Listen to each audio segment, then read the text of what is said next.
ومن يضلله فلا هادي له وأشهد أن لا إله إلا الله وأشهد أن محمدا عبده ورسوله.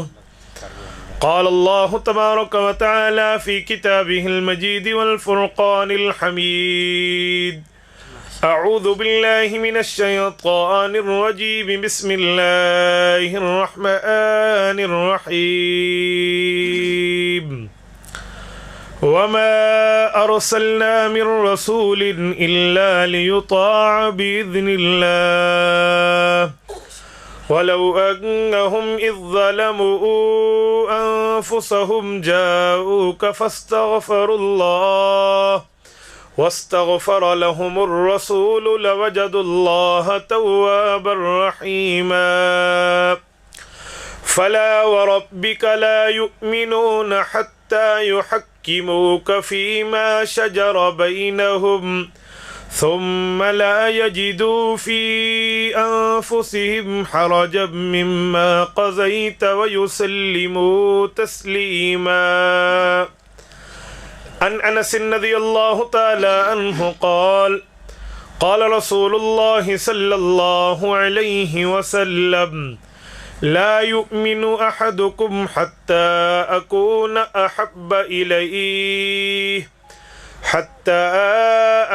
أحب إليه من والده وولده والناس أجمعين. رواه الإمام الهمام البخاري في صحيحه. صدق الله العظيم وبلغنا رسوله النبي الأمي الكريم ونحن على ذلك لمن الشاهدين والشاكرين والحمد لله رب العالمین.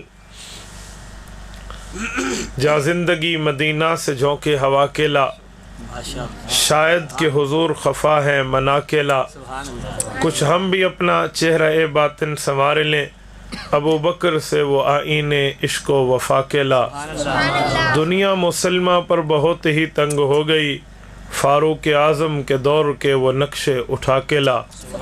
جن سے گناہ نے ہمیں محروم کر دیا، عثمان کی ذات کے وہ زاویے شرم و حیا کے لا. مغرب کی گلیوں میں مارا مارا نہ پھر اے گدائے علم، جا اور دروازہ علم سے خیرات جا کے لا. معزز سامعین، مسلک اہل سنت والجماعت احناف دیوبند سے تعلق رکھنے والے علاقہ کوٹ نجیب اللہ ضلع ہری پور کے دوستو، آج 9 جون بروز ہفتہ جو اب 10 جون بروز اتوار پہ بدل چکی ہے، آج سے ٹھیک 25 یا 22 دن قبل مجھ سے یہاں کے احباب نے رابطہ فرمایا. 1-2 دن آگے پیچھے کر کے ہماری تاریخ یہ طے ہوئی. مولانا فدا صاحب، مولانا ہارون صاحب، باقی احباب موجود ہیں، اللہ ان کی عمروں میں برکات عطا فرمائے. ان کے حکم پر یہ تاریخ طے ہوئی ہے اور آج میں نے صبح دیر سے سفر شروع کیا ہے اور میں آپ کی خدمت میں پہنچا ہوں. بیان تو 11 بجے شروع کرنا تھا، لیٹ شروع ہو رہا ہے، اس میں میرا کوئی قصور نہیں ہے. آپ نے کوئی غصہ اتارنا ہو تو میزبانوں سے بات کر لینا. مجھے جس ٹائم اسٹیج پر لائے ہیں تو میں اسی کے مطابق آپ کی خدمت میں پہنچا ہوں. میرے بھائیو، عنوان ہے عشق رسول صلی اللہ علیہ وسلم اور علماء دیوبند. عنوان کے 2 حصے ہیں، ایک تعارف علماء دیوبند ہے اور پھر اس تعارف کے بعد پورے تعارف پر بات نہیں کرنی بلکہ اس تعارف کے ایک حصہ عشق رسالت پر بات کرنی ہے. میں پہلے علماء دیوبند کی عظمت پر تھوڑی سی بات عرض کرنا چاہوں گا. علماء دیوبند کون ہیں، کس بنیاد پر انہیں دیوبندی کہا جاتا ہے، اور پھر اس کے بعد میں آپ کی خدمت میں عشق رسالت پر بات کروں گا جو یقیناً ہر مسلمان کا وصف ہے، ہر اہل اسلام کی ایک صفت ہے کہ وہ اپنے نبی سے عشق کی حد تک محبت کرے، اور یہ مسلمان کے لیے از حد ضروری ہے. بس آپ توجہ میری طرف رکھیں، میری آنکھوں میں آنکھیں ڈالیں. میں نے انشاءاللہ آپ کا وقت ضائع نہیں ہونے دینا. کہیں ایسا نہ ہو وقت گزر جائے اور آپ بات نہ سمجھیں، اس میں غلطی میری نہیں ہوگی، ادھر ادھر کے نظارہ بھی کریں اور بیان بھی سنیں، غلطی اسی کی ہوگی۔ اسی لیے حشاش بشاش نوجوان آنکھوں سے، چمکتے چہروں سے آپ مجھے گھورتے رہیں، میں بات شروع کر رہا ہوں۔ دارالعلوم دیوبند یہ متحدہ ہندوستان کی اس جگہ کا نام ہے جہاں پر چند دیوانوں اور متوالوں نے شریعت مطہرہ کے دفاع کی سوچی۔ یہ اس وقت کی بات ہے جس وقت شریعت اسلامیہ ہندوستان میں آئی ہے تو لوگوں نے اس میں 2 قسم کی ملاوٹیں شروع کی ہے۔ دین اصلی حضور پاک کی طرف سے پہنچا تو اس اصلی دین میں 2 قسم کی ملاوٹیں شروع ہوئیں۔ ایک نے اس دین میں بڑھوتری کر لی اور کسی نے اس دین میں کمی کر لی۔ کمی کرنے کو دین کے اندر الحاد کہتے ہیں اور شریعت میں دین کو بڑھانا اسے بدعات کہتے ہیں۔ بدعت کا معنی ہوتا ہے دین کو زیادہ کر دینا، الحاد کا معنی ہوتا ہے دین میں کمی کر دینا۔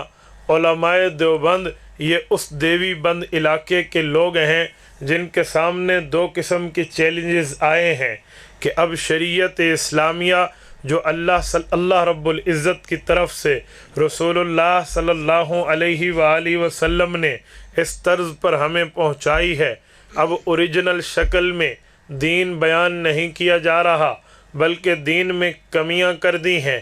کسی نے اسی لیے کہ ہم باطل کو جواب نہیں دے سکتے تو اپنی دلیل چھوڑ دو، اور کسی نے دین میں اضافہ کر دیا ہے تاکہ کوئی اعتراض کرے تو ہم کہیں مسئلہ یوں نہیں تھا بلکہ یوں تھا، یہاں بھی علم کی کمی وہاں بھی علم کی کمی تھی۔ لیکن علماء دیوبند اٹھے ہیں، اللہ کا نام لے کر اٹھے ہیں۔ ان کا ایک ہی اعلان تھا کہ جس طرح دودھ پئیں گے خالص جسم کو تقویت ملے گی، اسی طرح شریعت بتائیں گے خالص ایمان کو طاقت ملے گی۔ انہوں نے ایمان کی طاقت کی بنیاد پہ اوریجنل شکل میں، خالص شکل میں دین کو عوام کے سامنے بیان کرنا شروع کیا ہے۔ دیوبندی کا ایک لفظ میں اگر ترجمہ کریں تو یوں بن جاتا ہے، خالص شکل میں دین پیش کرنے والے کو علماء دیوبند میں سے متعلق بندہ کہتے ہیں۔ جو شریعت کو اصلی شکل میں بیان کرے اسے دیوبندی کہتے ہیں۔ میرے بھائیو، جب روڈ پہ گاڑی چلتی ہے تو 2 قسم کا معاملہ پڑے گا، یا وہ اپنے روڈ سے اتر جائے گی اور یا وہ اپنے روڈ پر رہے گی لیکن حد سے گزر جائے گی۔ حد سے گزریں اسے بدعات کہتے ہیں شریعت میں، حد سے اتریں اسے الحاد کہتے ہیں شریعت میں۔ علماء دیوبند نے کہا نہ ہم حد سے گزرنے والے ہیں نہ ہم حد سے اترنے والے ہیں، بلکہ حد پر رہتے ہیں۔ اللہ کے رسول صلی اللہ علیہ وسلم کا اعلان ہے، خیر الامور اوسطها، درمیانی راستہ بہتر ہے۔ نہ شدت رکھی نہ اتنی نرمی رکھی بلکہ دین کو اصلی شکل میں پیش کیا۔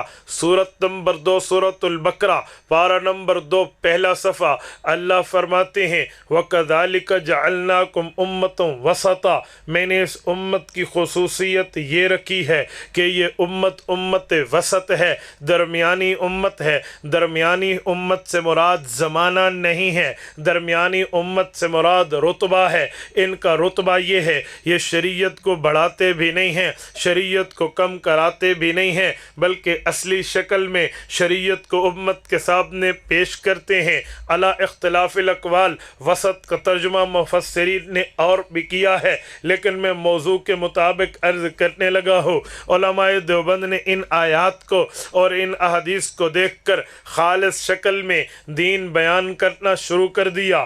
اس کے بعد جو آدمی دین کو خالص شکل میں پیش کرتا اسے دیوبندی کہا جاتا ہے۔ شاید آپ میں اور ہم میں 2-4 بندوں کے علاوہ کسی بندے نے دارالعلوم دیوبند نہیں دیکھا ہوگا، دارالعلوم دیوبند کی بستی کو نہیں دیکھا ہوگا، اس بستی کے ضلع سہارنپور کو نہیں دیکھا ہوگا، اس سہارنپور کے صوبے یوپی اتر پردیش کو نہیں دیکھا ہوگا، یوپی تو دور رہا اس یوپی کے ملک متحدہ ہندوستان کو نہیں دیکھا ہوگا، لیکن ہم خود کو دیوبندی کہتے ہیں۔ اگرچہ ہمارے حضرات نے دارالعلوم دیوبند نہیں دیکھا، مدرسہ دیوبند نہیں دیکھا، علاقہ دیوبند نہیں دیکھا، تو دیوبندی کیوں کہتے ہیں؟ پتہ چلا دیوبندی کی نسبت جگہ کے لیے نہیں ہے، بستی کے لیے نہیں ہے، مدرسے کی طرف نہیں ہے، بلکہ خالص اصلی شکل میں دین پیش کرنے والا دیوبندی ہے۔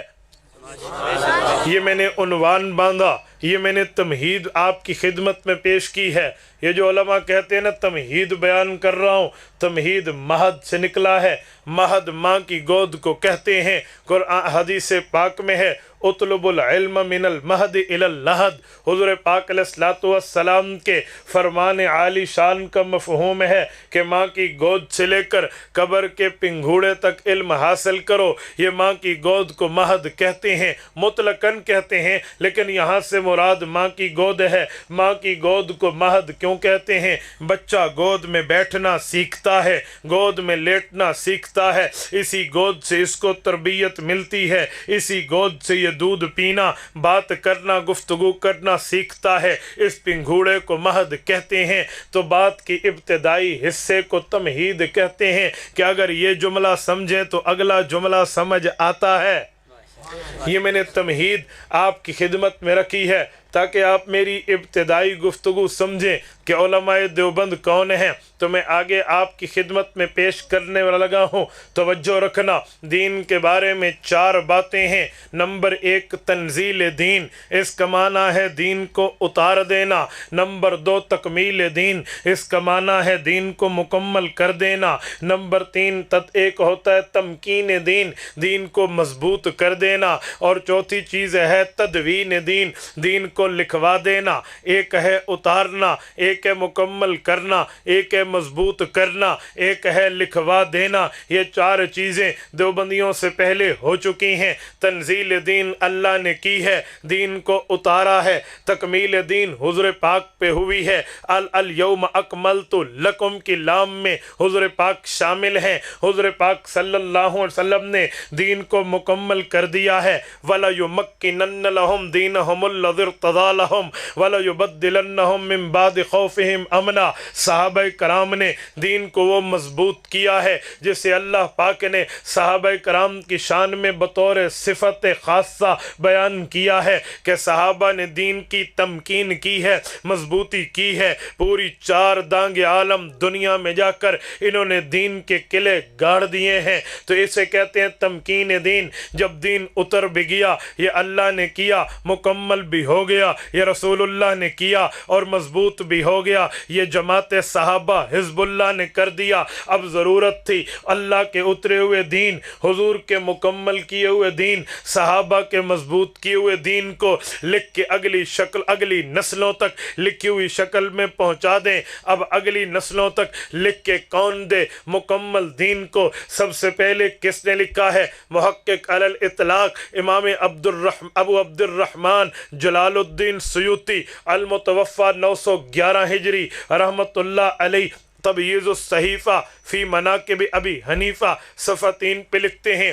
اقول قد بشرہ النبی صلی اللہ علیہ وسلم بالامام ابی حنیفہ وهو اول من دون علم الشریعہ ورتبہ ابوابا فہو ابو حنیفہ ثم تبعہ مالک فی ترتیب الموطا۔ کا لوگوں صحابہ کا زمانہ گیا، صحابہ کے بعد جن لوگوں نے دین میں بڑی خدمات سر انجام دے کر مکمل دین کو لکھ کے امت کے حوالے کیا ہے، اور حضور پاک صلی اللہ علیہ وسلم نے اپنی حدیثوں میں اس شخصیت کا اشارہ کیا ہے۔ اس شخصیت سے مراد دنیا میں پہلا بندہ، صحابہ کے بعد دین لکھنے والا حضرت نعمان ابن ثابت امام اعظم ابو حنیفہ ہیں۔ پھر اس کے بعد امام مالک نے موطا امام مالک لکھ کے شریعت کو پھر دوسری شکل میں ترتیب ابواب کے اعتبار سے پیش کیا ہے۔ اس سے پتہ چلا امام سیوطی کی اس عبارت نے بتایا صحابہ کرام کے بعد جس شخص نے دین کو کتابی شکل میں لکھ کے